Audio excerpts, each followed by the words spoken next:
The man, the myth, the legend, the boogeyman himself, by far a character that is super easily recognizable in media and someone that I find pretty damn cool. I think this is something I can easily base a character around for the Fallout series, and so that's why I'm asking if you can beat Fallout 4 as John Wick.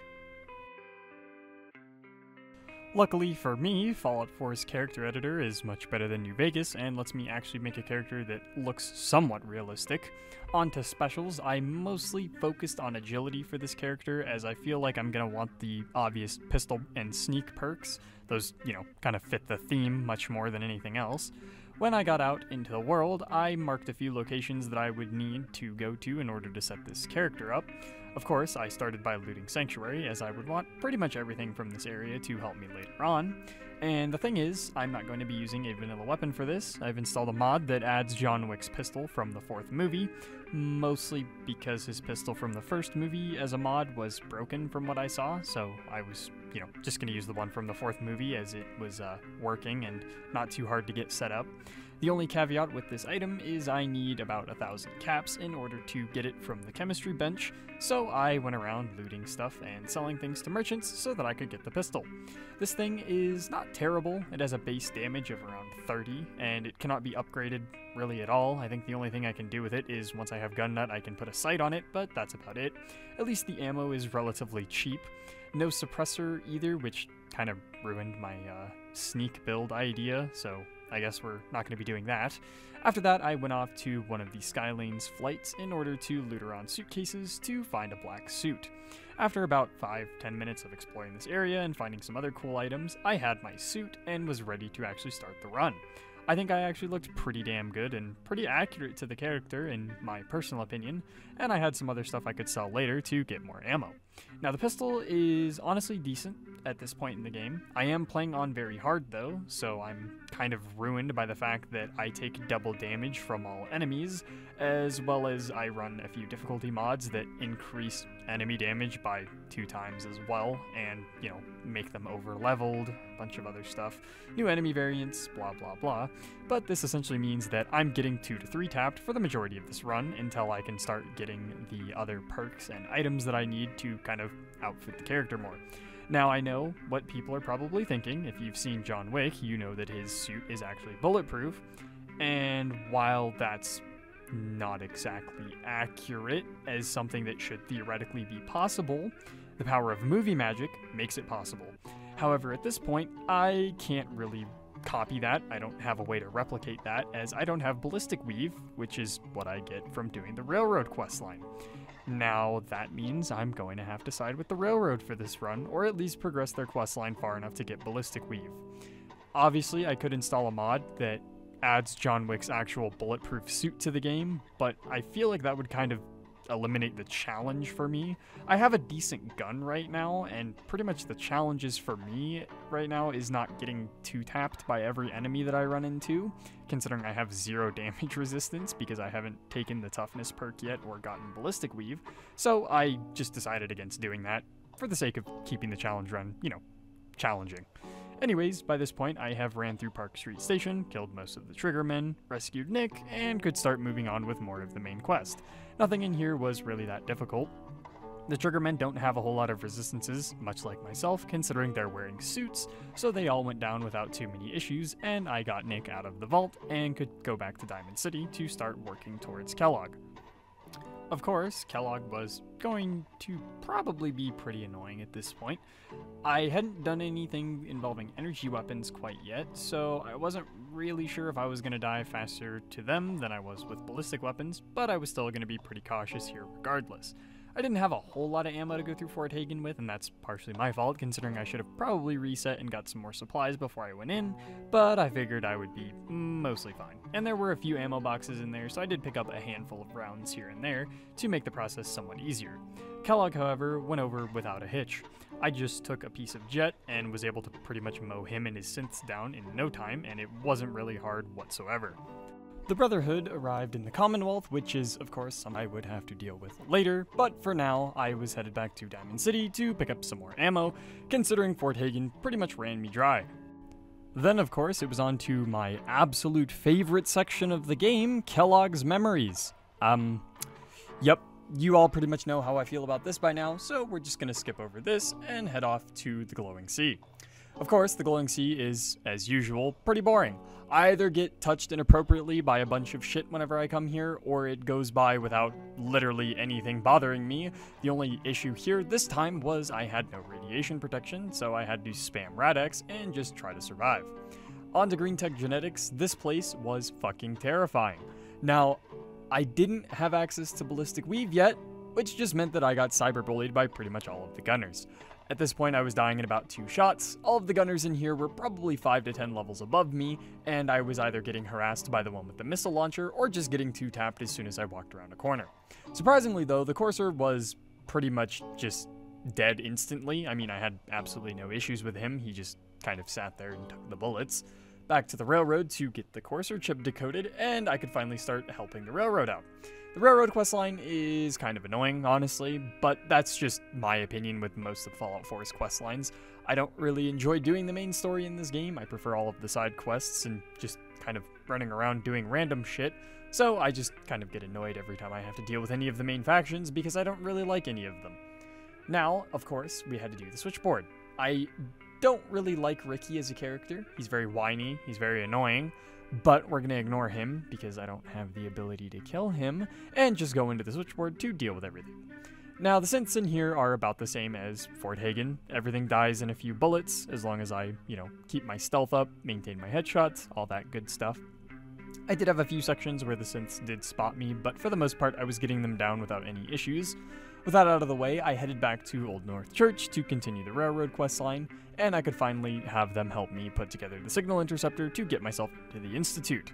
This part wasn't really all that hard, except I forgot I had to deal with Old Man Stockton first and escorting some synth, blah blah blah, raiders. This was mostly, again, just me being stuck in a corner, being cyberbullied, dealing with the physics of Fallout 4, but for the most part, I got to the area without any issues. I had like 1 or 2 high-level raiders there that kind of annoyed me.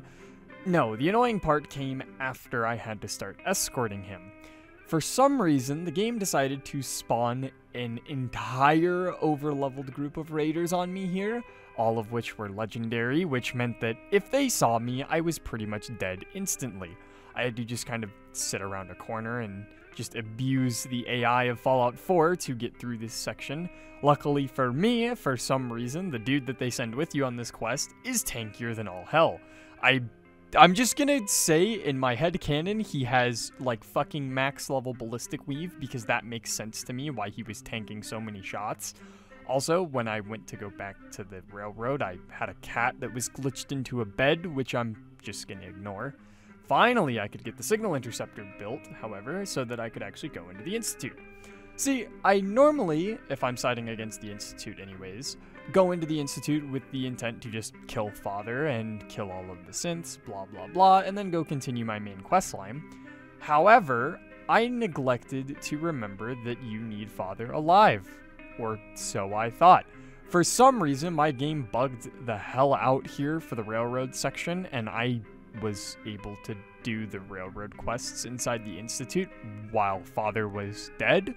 Normally, this vilifies you by the Institute and has a bunch of synths come after you, and of course you get kicked out, but it didn't do that this time.